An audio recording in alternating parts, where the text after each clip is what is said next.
لا أقسم بيوم القيامة ولا أقسم بالنفس اللوامة أيحسب الإنسان أن لن نجمع عظامه بلى قادرين على أن نسوي بنانه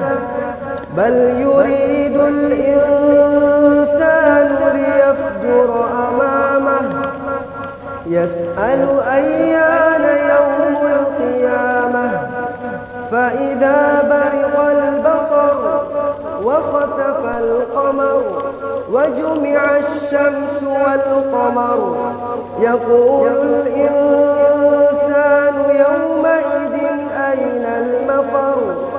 كلا لا وزر إلى ربك يومئذ المستقر ينبأ الإنسان يومئذ بما قدم وأخر بل الإنسان على نفسه بصيرة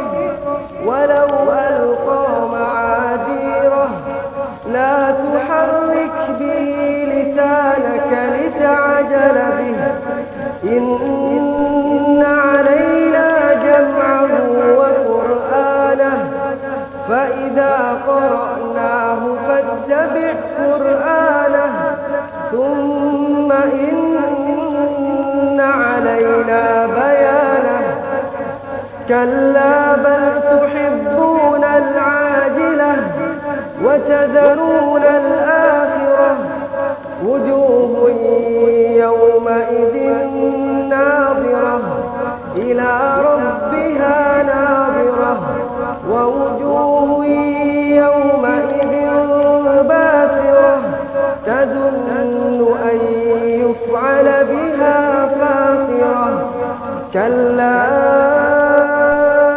إذا بلغت التراقي وقيل من راق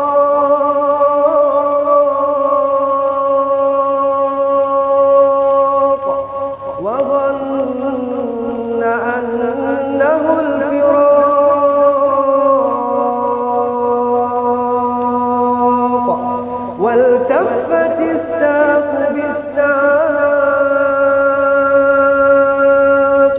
إلى ربك يومئذ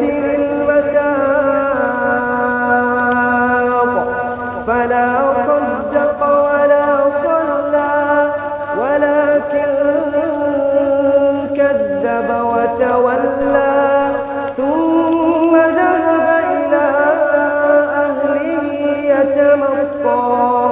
أولى لك فأولى ثم أولى لك فأولى أيحسب الإنسان أن يترك سدى ألم يكن طفة من مني يمنى ثم كان علقة فخلق فسوى فجعل منه الزوجين الذكر والأنثى أليس ذلك بقادر على أن يحيي الموتى الله أكبر